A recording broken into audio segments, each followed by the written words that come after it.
One man's journey to understand everything there is to know about sports has led to many losses. Horrible gaming, mediocre questions, but the guests are cool. And videos where gaming and podcasts collide to show sports, mainly Quidditch and football, from a variety of different angles. Welcome to Gameside Chat. Hello world and welcome back to a new episode of my gaming podcast / interview / whatever the hell am I gonna call it. Yeah, I'm back. This is a new episode of Gameside Chat, and today I'll be interviewing Ben Pooley. I hope Ben forgives me. I've been sitting on this recording for 2 weeks because life has been crazy, and hopefully once things begin to normalize a little bit, I can go back to an original schedule. I've kind of been missing this. I've been missing talking to different people, bringing stuff up, and actually it's kind of interesting. People do come up to me and say that they enjoy my stuff, so thank you very much. I'm glad you guys like it, but hey, don't be afraid. Message me personally. You know my Facebook most likely. Message me if you're watching on YouTube. Write in the comments if you want me to ask specific questions. I try to pick people so they can bring something new. I don't want to be. I want to be interviewing and bringing new stuff up. Maybe like I said, less heard voices, or just maybe different aspect of the sport. That way, it's not just the same monotone crap like sometimes some podcasts are. But yeah, I just want it to be fun. I want it to be fun for me. I want it to be fun for you. I want to be fun for your pets. I don't know. But yeah, so today I'll be interviewing Ben Pooley, one of the older boys of the sport. I mean, I can't refer to him boys. This guy's like 5 years older than me. But yeah, we talked with him. We played Football Manager. And yeah, hopefully I beat him this time. I need to actually win on my channel. It's kind of getting embarrassing. Hopefully you guys enjoy. And hopefully you get to listen to some tales from ye olde days. I feel like the last person I had that kind of interaction with was Sam, which was my first episode. So yeah, I hope you enjoy. And like I said, give comment suggestions. And yeah, just message me. All right. Thank you very much for watching. And hopefully this will be out on the Thursday you're watching this on. Lol. All right. Let's talk to Ben now. Okay, so after we've picked our draft, I think it's time for some questions. We always start with the same one. So how long have you played Quidditch, and why did you join in the first place? So I've been playing since late 2013, so BQC 1. I started with the Unspeakables, and I think I just saw it on YouTube. Someone came up on like trending page or something, like Quidditch in America. And I was like, oh, that looks fun. I think I was like 18 or 19. So I Googled if there was a team in London, and it popped up there was. And then I just found out they had a training on Facebook, went along not knowing anyone, was greeted by Rob Barringer at the train station, made to feel very welcome, went along, and was like, I thought I'd just go along because it'd be a bit of a laugh and meet some new people, but I ended up really enjoying it. And at the end of the first session, they turned to me and was like, oh, we're going to Nationals in like 4 weeks' time in Oxford. Do you want to come? I was like, yeah, sure. So I ended up being a BQC 1 like 4 weeks later. So. All right, so you joined just before the big tournament, so you didn't start at the start of the season. No, because so BQC then was in November, and there wasn't regionals or anything, so it was a little bit different then. Nice. All right, did you complete your? Okay, good. Wow. Yeah, I didn't realize I had to press continue. No worries. I was sitting there going, the time stopped. I don't understand. Huh. Oh man, so you've been around for quite a while then. Like, how many teams were back then? The first BQC was 16 teams. All right, okay, so it was kind of already formed. Yeah, because Quidditch had been around about a year or so before that had happened. There'd been a Highlander with like 3 or 4 teams. Leicester and Kiel had played some friendlies and stuff, but for a lot of teams it was their first tournament. All right. So London had played a friendly, but with like hardly any of the same players, I think, beforehand against Oxford. So we were going with like a lot of players who it was their first time playing. Okay. So it was very bizarre. There's a lot of players who still play today who it was their first tournament, and I've since realised it was their first tournament as well. Like it was like Jay's first tournament and that kind of thing. All right. Wow. So you guys have played for 7 years now, pretty much. Yeah, coming up to it'll be 7 years in November. Yeah, wow. This would have been BQC 7, to my 7th one. Nice. It does feel a long time when you think about it. Yeah, it does. Yeah. So give us a run through for all the clubs you've played for. Oh, okay. So I guess clubs and teams and like national team, QPL, whatever. play for London for 4 seasons. With a brief intermission to play for Krakens in the middle, which is Kiel's second team at the time. Because Hannah, my wife, was playing for Kiel, and I couldn't make enough trainings to make the team for Unspeakables. And so they were like, "Oh, we're having a second team. We need some players." So I was like, "Okay, cool." And they were like, "You don't have to come to any trainings," because like they just wanted numbers at that point. All right. So I went along, and that was a fun one as well, because we came second to last at the whole BQC, but it was just there was no expectation, and it was just a lot of fun. So played 3 seasons and a bit for London, and then got married and moved to Oxford. So played for Chimeras for a year, and then 2 seasons with Mammoths after that. Okay, so you've kind of, so you haven't really played in the North, have you? No, I played a few tournaments here and there. Like I played a lot of Highlanders and stuff, and I've been to watch and ref quite a lot of Northern Cups, but never played at Northern. Okay. Do you want to?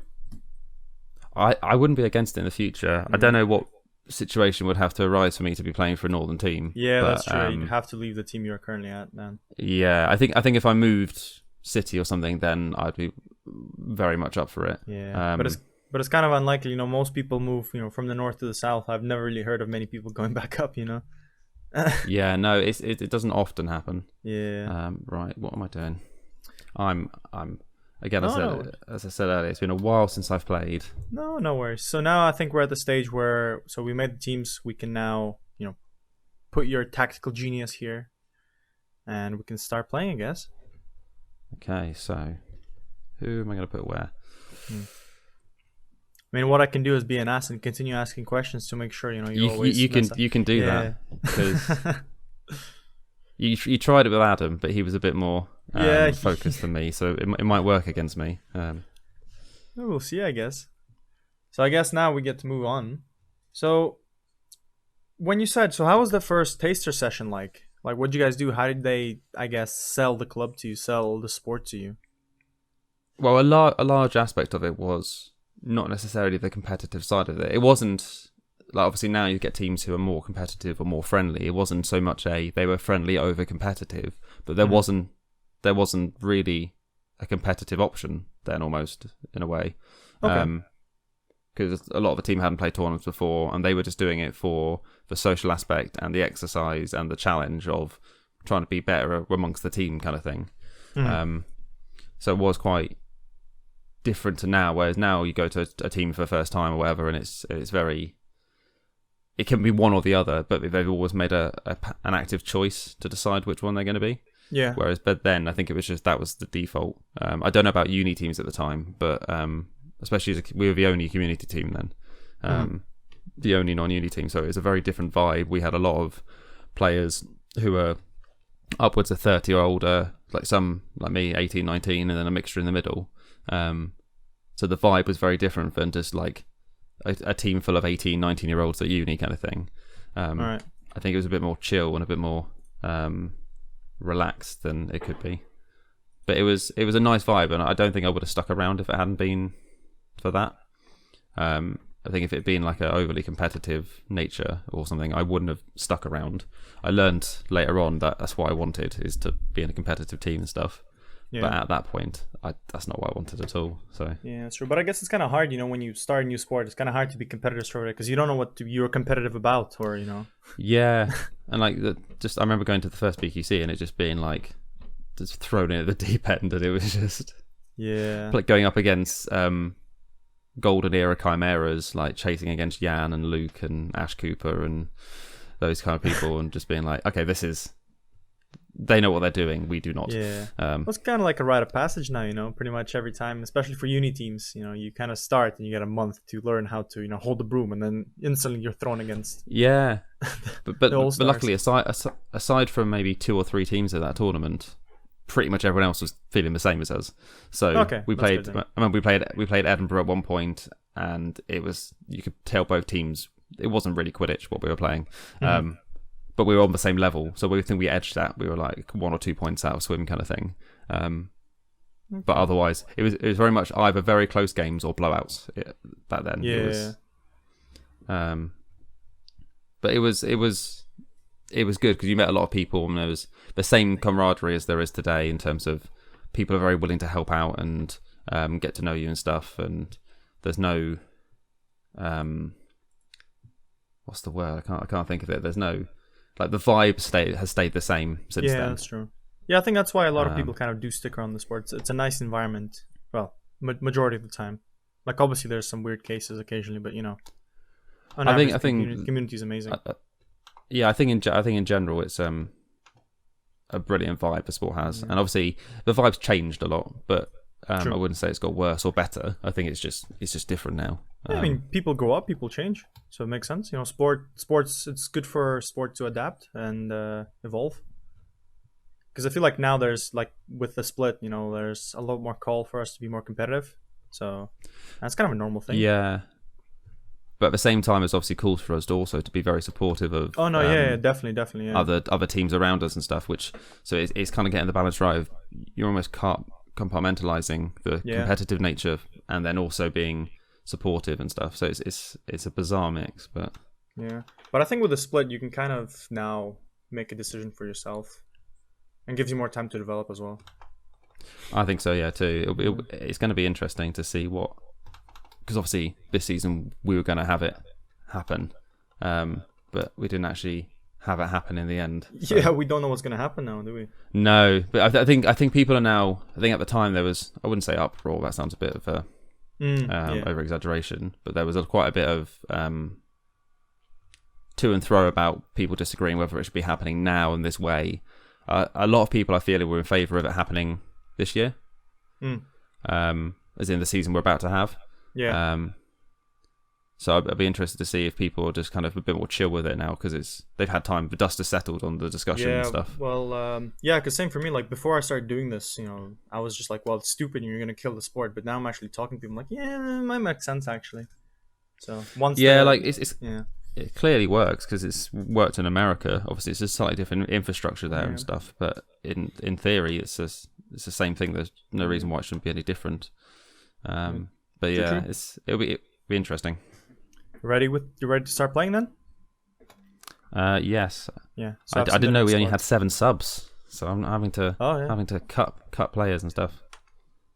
Yeah, but because that was a mistake last time. I think I had exactly spot on 18 people. So with Van Dijk getting injured, I was like, no subs whatsoever. So now I just have, X amount on the bench, in the reserves. I think I'm happy with it. Let's have a look. Yeah, that should be fine.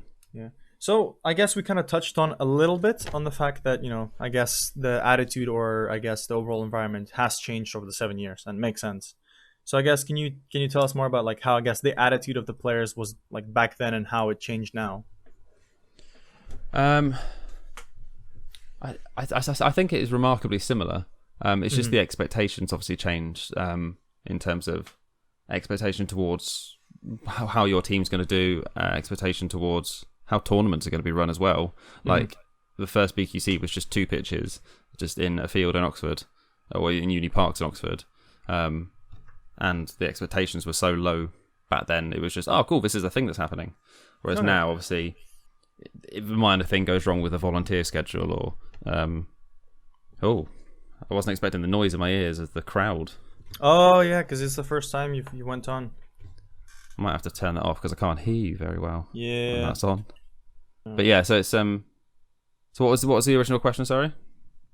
So I asked, like, how the attitudes of the players were back then, and how do they change, since your 7 years of playing? I think attitudes of the players. I don't know. I do think they've stayed remarkably similar. I think what's changed the sport isn't been, like, the people who've been in it since the beginning have changed, kind of adapted to the sport, but it's been the people who have come in since. So the people who came in after a year or two, Well, like there were people obviously playing before I was, and so obviously that was a much more chilled kind of different vibe. And then they had a whole bunch of people come in the year I joined, and that changed the vibe again. And then 2 years later, a whole lot of people joined, and that changed the vibe.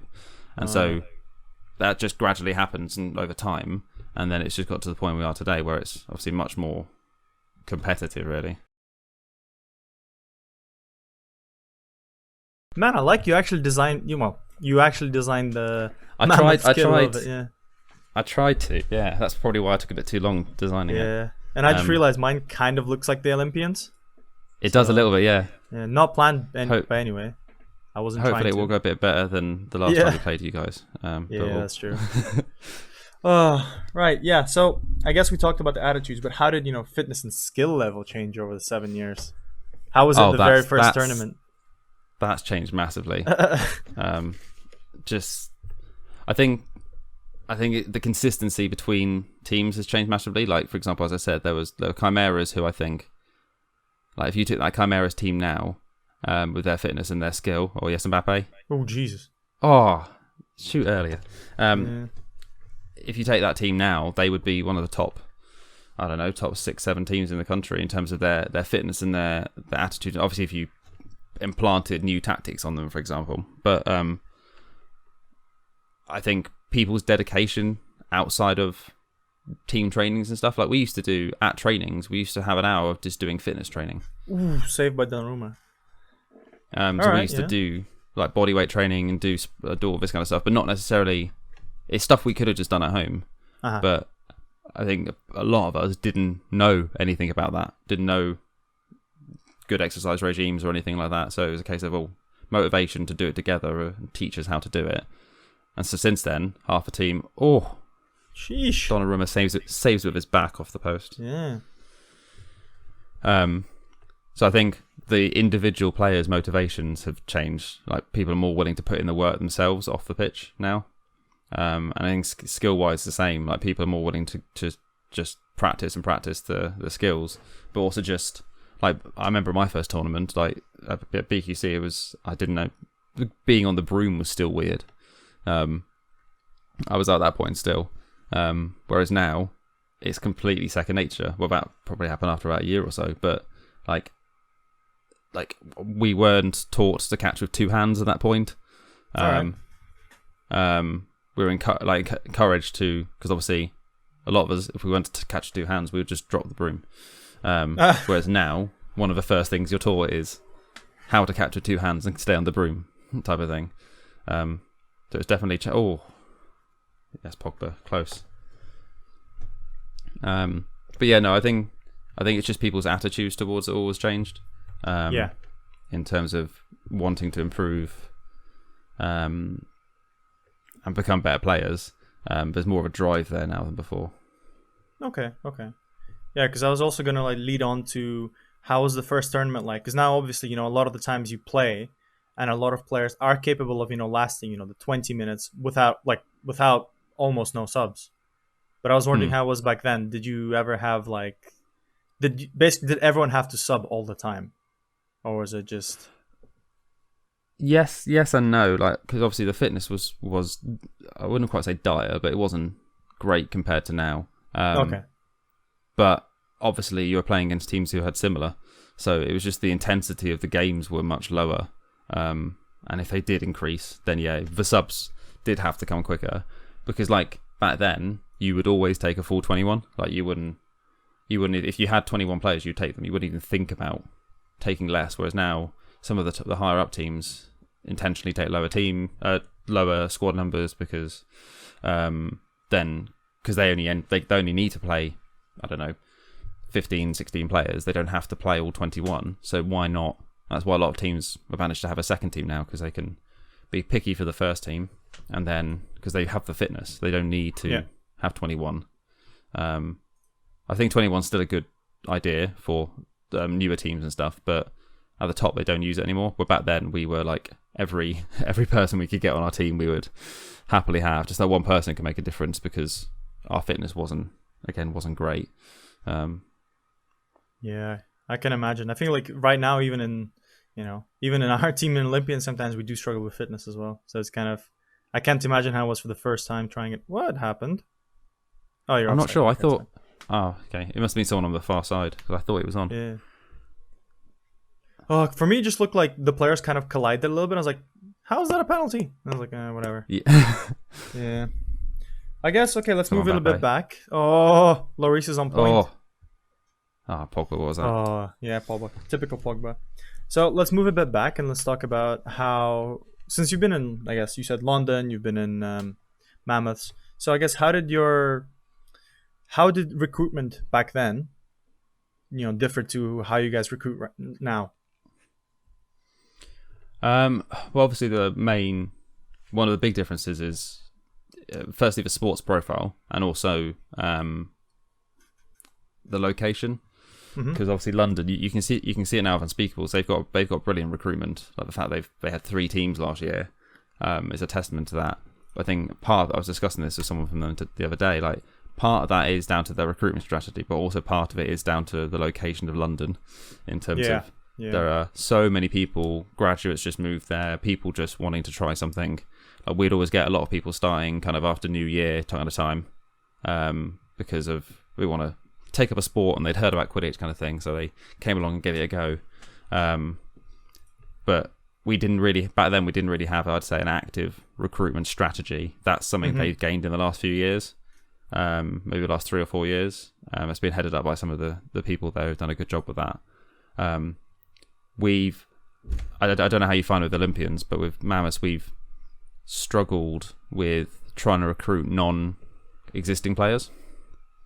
Yeah. We have a benefit of, obviously, we have a fixed location in terms of Oxford. Obviously, we have players coming from all over, but Olympians is a bit more intangible in terms of the location. So I imagine you guys struggle as well with that. But like, it's quite hard to entice people to come along and play it when they don't have any clue what it is or didn't know anyone there. Oh, yes, Donnarumma. Yeah, well, I think that what I guess Olympians do differently in that regard is that we don't actually try to recruit new people. So I think we had some people like, oh, what's Quidditch? We're like, oh, come try, but then like join a uni team. That way you can actually have experience and you can learn. And that way uni teams don't just get, poached off every single person coming in. So I think that's how. Yeah, but we have quite a good relationship with OUQC. Because we announced we were starting a team like a year in advance of doing it. Yeah. Because we didn't want to leave them kind of high and dry. And in the end, we kind of helped them with that push for recruitment the next year and stuff. And they managed to recruit a lot of players, and they've done really well in the last 2 years. Yeah. And we still have that good relationship with them. But there's the amount of times we have someone message our page, come along to training, and then it turns out they're a uni student. They just didn't know the uni had a team. And then we just point them in their direction and kind of go, yeah, okay, that's your... Or they come from Brooks, for example, because it's kind of a half Brooks, half Oxford team. But... So I agree, but sometimes it is you get someone and then you go, oh, okay, no, they would be better suited to the uni side of things, whether it's age or. Yeah, it just gives uni players, I guess, uni teams more players as well. Yeah, it does. Like those uni teams have massive ebbs and flows, don't they? Like for example, at one point, Chimeras weren't sure if they would exist, and now they won Dev Cup last year. Like there's, and they have a really rich pool of talent at that club. So it'll be interesting to see whether the ebb, like, because obviously Chimeras were obviously champions at one point, several times, and then they won, and then they lost basically their entire chaser core from the first team and Jan from beating, and they were just a different team entirely. So lots of players had to step up, and they did a brilliant job. But obviously that's gonna happen with teams, is you're gonna have the ebbs and flows, and that's why I think recruitment is so key to keep club alive. So I think that's the worry with some community teams, London aside perhaps, because even Werewolves and LQC, they'll have the constant influx of graduates coming from other teams, so they're kind of self-running in a way. But teams like us and you guys and Raptors to an extent as well, and the new community teams starting as well, they're going to be, there's a possibility if 4 or 5 of the core members decide, nah, that's a day, I'm giving it a day now with Quidditch, that's the team gone. Yeah. Whereas with unis that happen, and you've had 3, it's like you've played the 3 years. Oh, I thought I was in. Oh yeah. You've been playing for 3 years, but in the 2 years as well, of you've been bringing new people in, so they can take up committee positions, they can take up the running of the club, all this kind of stuff. Whereas there might be people who join Mammoths or Olympians who don't think of themselves as committee or running the team. Oh, yes, Wilfred? Oh, none of my players can shoot today. Yeah, I might need to drop, actually. But there's no... Yeah, so it might not be someone who's a committee member, and they might, if, for example, I left a team, they might go, oh, okay, well, I can fill in Ben's spot on committee from last year. But we don't have the new influx of players who are completely new to Quidditch. And that's what was good about London. Like, if I look back, I've only had 3 seasons where I haven't been on Unspeakables, but I've played with hardly any of that team that are there now. And I think that's brilliant. The fact that they've had such a high turnover due to just life and stuff, but also their recruitment's been so brilliant. They haven't just folded because half the people I know have left.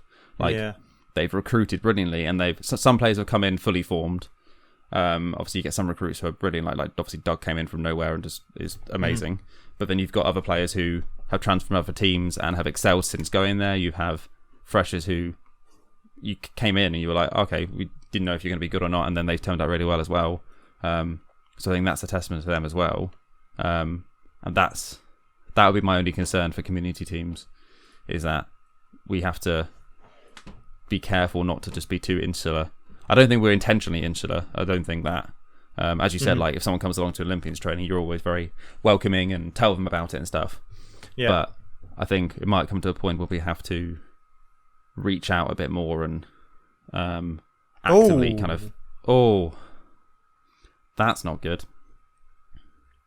Yeah, that's true. I feel like, especially after this year, man, like I worry because, not only are you going to lose a lot of people because they're graduating, but you're not going to really pick up many because you're not going to have many students on campus in the first semester. No. Really. Yeah, I think recruitment for all teams this year is going to be bizarre, to say the least. Whether, who knows if you can hold taster sessions, who knows if the unis are even doing on-site stuff. Like, each uni is going to be different with that. Yeah, because the only thing... Go on. It'll be interesting to see, was what I was going to say. Yeah, because the only thing right now, I guess, it's pretty much community teams that can hold, I guess, taster sessions because we're, well, at least for us, we are mostly, taking people that are, they've left uni. So it's kind of, I guess, easier for us. But I can't imagine for the uni teams, man, a lot of teams might have to fold because... Yeah, it's a depressing reality, unfortunately. But this is where the support of established teams come in. I know you guys are doing a lot of work with the teams around you guys. I think that's brilliant, and that's gonna help a lot of teams get through the initial period. Through the hard times, yeah. Ooh, man, imagine if you score right now. Ooh. Oh, I thought that had gone in. Yeah. Oh, come on! I need to push you now. I've done a little bit of shifting. I need to push you now. But yeah. I'm actually going to ask you something, and don't take it. Don't take it personally. It's not going to be that hard of a question. I was going to say, how come you're still around? After 7 years, what's keeping you in the sport? Yeah, I mean it in the good way, I can see why you thought that might cause offense, but no, that's fine. Yeah. A large part of it is the social side of it. Yeah. There's been times where I've thought, well, should I call it a day there? But obviously, I came from London to move here because we got married, because Hannah's from here, my wife. And so coming here, I knew her family and I knew the Quidditch team. That was it. Right. So having that, well, you know what? I'll take a 0-0 based on that. Yeah, that was not red bad, card man. at the end. Yeah, moving here, I didn't know many people. So for me personally, it was a case of, well, that's one of my main social outlets. And then obviously we were there for a year at Chimeras, and then we formed Mammoths. And again, just the social side of it is a big reason I've stuck around. There are times when I'm in the pouring rain at a tournament in the mud, and I do think, why am I still doing this? Yeah. But I just find the ethos, I've tried to play other sports, go to football teams and stuff, and the ethos isn't necessarily always the same thing. I think I've been spoiled a bit with how welcoming and because it's not just like everyone's like fluffy and friendly and giant marshmallows. It's like you would push each other on to be better at it as well, but it's just the general ethos is just better, I think, and nicer. Yeah, true. Right, let's jump into the next game. You excited? I'm hoping not another red card, but I just unlocked an achievement as well. Ooh, what'd you get? Head to head, probably playing against someone for the first time. Yeah, probably, yeah. So this has been the first part of my video. I hope you enjoyed. As always, if you're watching on YouTube, leave a like, leave comments, like I said. And if you're watching on Spotify, Amazon, Apple, whatever the hell you watch it on, just keep watching, keep listening, and message me personally if you want. You probably know my Facebook. But yeah, next episode is gonna come same time next Thursday. All right. I hope you enjoyed, and I will see you all in a week. Bye, guys.